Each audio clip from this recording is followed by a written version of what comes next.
The eagerly awaited budget of the new government was presented in the parliament. In line with the promises made in the election manifesto, the budget focuses on improving the quality of education, employability, and skill set development in the country. Now let's look at some of the key proposals which have an effect on the education sector.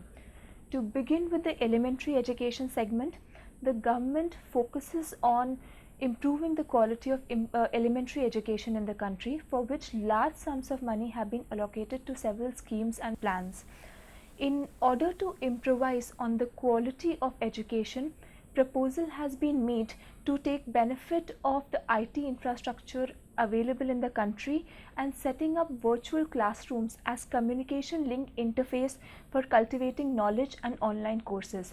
The impact of this is obviously twofold. One, it will help in increasing access to education, especially in the remote locations, and two, it will improve the educational infrastructure available in the country.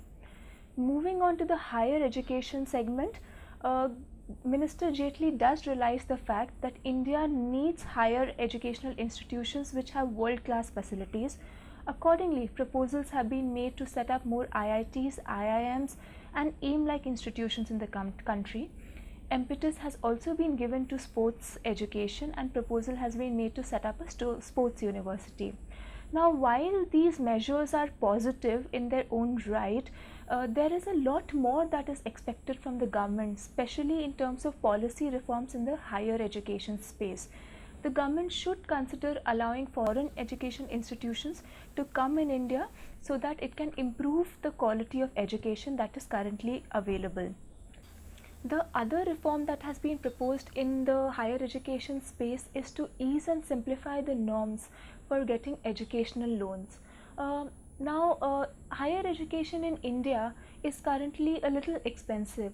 Easing these norms will encourage students to enroll in higher educational institutes and in turn will increase employability and skill set development.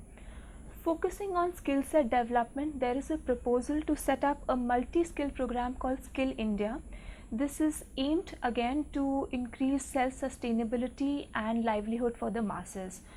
Certain reforms have also been proposed in the tax regime of the country. Let's begin with the service tax segment at this stage. Currently, certain auxiliary educational services which were provided to educational institutions were exempt from service tax. However, there was this ambiguity of what auxiliary educational services really meant.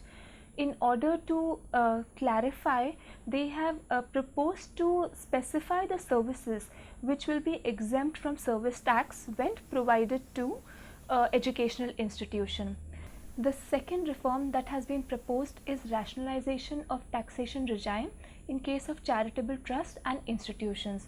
Now, since most of the educational institutions in India follow a trust structure, these are important developments if converted into law that one needs to bear in mind.